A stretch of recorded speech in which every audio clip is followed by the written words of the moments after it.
अस्सलाम वालेकुम dear user. जिस बुक को आज हम स्टडी करेंगे वो है फंक्शनल एनालिसिस और इसके राइटर का नाम है अर्विंग क्राइसिन। तो इसका जो फर्स्ट ऑफ ऑल आज हम टॉपिक डिस्कस करेंगे वो है मीट्रिक स्पेस। मीट्रिक स्पेस में हमने बेसिकली 4 प्रॉपर्टीज़ सॉल्व करवानी होती है। देखिए, पहले 1.1 में हम सबसे पहले डिस्कस कर लेते हैं मीट्रिक स्पेस को, फिर उसकी फर्दर एग्जांपल्स को, फिर नेक्स्ट ओपन कन्वर्जेंस एग्जांपल्स, फिर ये सारी वन बाय वन हम ये स्टेप करते जाएंगे। सबसे पहले तो आज हम करते हैं मीट्रिक स्पेस। तो देखते हैं मीट्रिक स्पेस में कौन सी ऐसी 4 प्रॉपर्टीज़ हैं जिन्हें होल्ड करवानी होती हैं। देखिए, बहुत क्लियरली मैं आपको ये बताया, तो अगर आपको इन चारों प्रॉपर्टीज़ की समझ आ गई ना, तो आपको फंक्शनल एनालिसिस में मीट्रिक स्पेस के रिलेटेड कोई भी क्वेश्चन है ना, वो सॉल्व करना मुश्किल नहीं लगेगा। बहुत से टीचर्स, बहुत से स्टूडेंट्स ये कहते हैं बहुत टफ सब्जेक्ट है, इसमें पासिंग मार्क्स लेना बहुत मुश्किल है, लेकिन अगर आप थोड़ा सी तवज्जो दें तो हमें सिर्फ 4 प्रॉपर्टीज़ को समझ के मीट्रिक स्पेस के हर क्वेश्चन को सॉल्व कर सकते हैं। तो चलिए हम फर्स्ट प्रॉपर्टी को इधर डील करते हैं।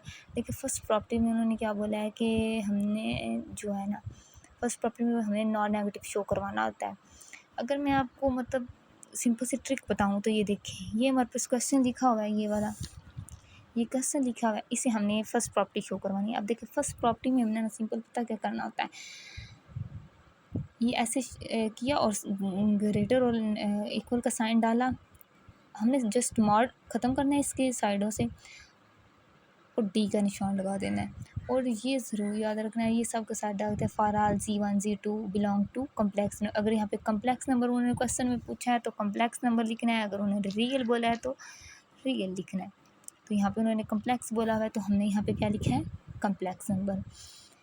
सिंपल फर्स्ट प्रॉपर्टी में क्या करना है, अगर मॉड है तो मॉड को हटा के सिंपल ये वाले साइन डाल के हमने जस्ट ये पूरी लाइन लिख देनी है।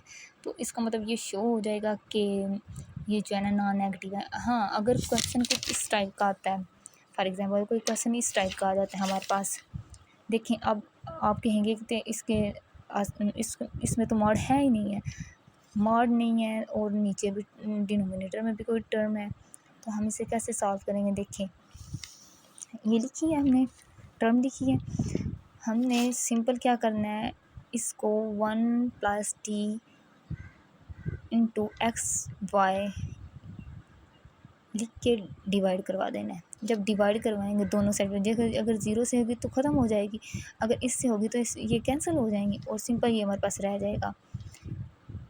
तो ये देखिए, इसमें हमें उन्होंने x दिया हुआ था तो हमने क्या लिख दिया है, belong to XY। I hope आपको फर्स्ट प्रॉपर्टी की समझ आ चुकी होगी कि अगर हमारे पास डिनोमिनेटर में अगर कोई टर्म दिया है तो हम डिवाइड करवा के हम फर्स्ट प्रॉपर्टी को होल्ड करवा सकते हैं।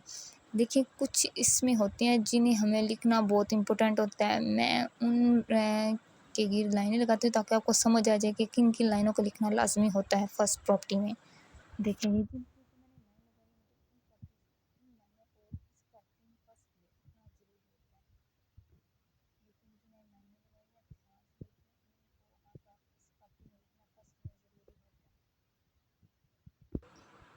देखिए सेकंड प्रॉपर्टी में भी देखिए हमारे पास क्वेश्चन दिया हुआ है, ये वाला सही है।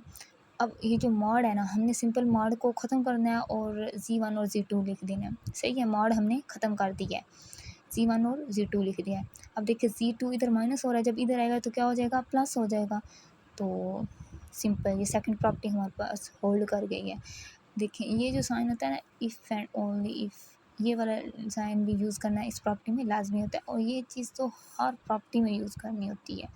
For all Z1 Z2 belong to complex number, मैंने आप पहले भी आपको बताया, अगर यहाँ पे कम्प्लेक्स है तो कम्प्लेक्स, रियल है तो रियल, एक्स उन्होंने दिया तो एक्स डालना होता है। सेकंड प्रॉपर्टी में जस्ट इतना करना होता है कि मॉड ख़त्म करके हमने जो इधर माइनस में टर्म होती है उसे इक्वल इस साइड पे ले आते हैं, यानी ज़ीरो के इक्वल इसे करते हैं और फिर मॉड ख़त्म करते हैं। ज़ीरो के इक्वल किया, मॉड ख़त्म किया, माइनस वाले टर्म को इधर ले आए और जस्ट सिंपल ये हमारी प्रॉपर्टी होल्ड हो गई। देखिए, थर्ड प्रॉपर्टी में हम क्या करते हैं, थर्ड प्रॉपर्टी में हमने मॉड को कुछ भी नहीं करना। देखिए, हमने जब माइनस कॉमन लेना होता है, माइनस देखिए अगर हम कॉमन लेंगे, अब फ़र्ज़ करें हम माइनस कॉमन लेते हैं, जी के साथ तो प्लस है, माइनस हो जाएगा तो वो इधर शिफ्ट हो गया, और इसके साथ तो माइनस है वो भी प्लस होगा, वो इधर शिफ्ट हो जाएगा, और ये माइनस बाय रहेगा। अब आप बोलेंगे कि ये मतलब माइनस कहाँ गया? जो मॉड होता है, मॉड में हम कोई भी टर्म लिखते हैं माइनस में, तो मॉड हमारे पास आंसर उसका पॉजिटिव देता है। मॉड की डेफिनेशन ही ये है कि मॉड हमें नेगेटिव वैल्यूज़ को पॉजिटिव वैल्यूज़ में आंसर देता है। इसमें भी सिंपल माइनस लेना होता है, जो माइनस में टर्म होती है वो प्लस में आ जाती है, जो प्लस में होती है वो माइनस में आ जाती है, और इनकी शिफ्टिंग बस चेंज हो जाती है, और माइनस जो होते हैं मॉड की वजह से ख़त्म हो जाता है और सिंपल ये आ जाता है। तो इसमें ये थर्ड प्रॉपर्टी भी होल्ड कर गई है। देखिए फोर्थ प्रॉपर्टी में हमने क्या करना है। फोर्थ प्रॉपर्टी में हमारे पास क्या है, Z1 और Z3 है, सही है। इधर Z1 और Z3 है। अब देखिए इसमें हमारे पास कौन सी टर्म नहीं है, Z2 नहीं है ना, तो हमने Z2 को ऐड भी कर देना, सब्ट्रैक्ट भी कर देना। देखिए ये अगर कैंसिल हो जाए तो फिर भी हमारे पास ये दोनों टर्म वापस कोई नहीं रह जाती हैं, तो उनसे ऐड करें या सब्ट्रैक्ट करें तो उससे कोई फ़र्क तो नहीं पड़ता। इस वजह से हमने ऐड भी कर लिया और सब्ट्रैक्ट भी कर लिया। देखिए यहाँ पे हमने मॉड की प्रॉपर्टीज़ लगाई है, और ट्रायंगुलर इनक्वालिटी की प्रॉपर्टी लगाई है। देखिए इस पे मॉड अलग हो गया, इस पे भी मॉड अलग हो गया, ये माइनस वाली टर्म इसके साथ आ गया, प्लस वाली इसके साथ आ गई, यानी ये दोनों अलहदा हो गई हैं और ये दोनों अलहदा हो गई हैं। और ये देखिए फिर हमने इनके साथ मैट्रिक्स पेयर के लिए डी लगा दिया, यानी और ये और प्रॉपर्टीज़ को सेटिस्फाई कर गई है। मॉड ख़त्म करने के लिए हमने यहाँ मैट्रिक्स पेयर के लिए मैट्रिक्स स्पेस वाला डी लगा दिया, और इसमें भी हमने देखा 3 टर्म लिया, Z1 Z2 और Z3। तो हमने यहाँ पे क्या लिखना है, for all Z1 Z2 Z3 belong to complex number. इसमें हमारे पास ऑल जो प्रॉपर्टीज़ हैं वो होल्ड कर गई हैं, तो ये मैट्रिक्स स्पेस को सेटिस्फाई कर जाता है। मैं फिर आपको एक दफ़ा इसका ओवरव्यू दे दूँ। फर्स्ट प्रॉपर्टी में हमने सिंपल क्या करना होता है, ये वाला साइन यूज़ करना होता है, और इसमें बताना होता है कि ये नॉन नेगेटिव नहीं है, सिर्फ जस्ट ये वाला साइन यूज़ करना है, कुछ ये टर्म है, और D is a matrix space, ये भी लाइन हमने लिखनी होती है। सेकंड प्रॉपर्टी में हमने क्या करना होता है, हमने मॉड ख़त्म करना होता है, जो माइनस वाली टर्म है, जो मॉड है उसे पहले 0 के इक्वल पुट करते हैं, फिर मॉड ख़त्म करते हैं, और जो माइनस वाली टर्म है उसे इक्वल के इस साइड पे लेके आते हैं, वो प्लस हो जाती है, सेकंड प्रॉपर्टी होल्ड कर जाती है। अब देखिए थर्ड प्रॉपर्टी में हमने क्या करना होता है, इसमें माइनस कॉमन लेते हैं, माइनस कॉमन लेने से इनकी शिफ्टिंग चेंज हो जाती है, चेंज हो जाती है, और जो माइनस है मॉड होने की वजह से कोई फ़र्क पड़ता है नहीं, वो प्लस में एज इट इज़ आंसर आ जाता है। देखिए फोर्थ प्रॉपर्टी में क्या करते हैं कि हम ट्रायंगुलर इनक्वालिटी का यूज़ करते हैं। देखिए इसमें 1 भी था, 3 भी था, हमारे पास 2 नहीं था, हमने 2 लिया, ऐड भी किया, सब्ट्रैक्ट भी करते हैं, कोई फ़र्क नहीं पड़ता है, सही है। ऐड भी कर लिया, सब्ट्रैक्ट भी कर लिया, फिर इसमें ट्रायंगुलर इक्वालिटी होल्ड करवाई है। ट्रायंगुलर इक्वालिटी होल्ड करवाने के बाद ये हमारे पास पूरी ट्रायंगुलर इक्वालिटी बन गया है, तो ये दैट्स मीन ये ऑल प्रॉपर्टीज़ होल्ड कर रहा है। ये है मैट्रिक्स स्पेस की 4 प्रॉपर्टीज। अगर हम इन्हें अच्छी तरह समझ लेते हैं तो हमारे पास हर क्वेश्चन सॉल्व करना बहुत ईजी हो जाता है।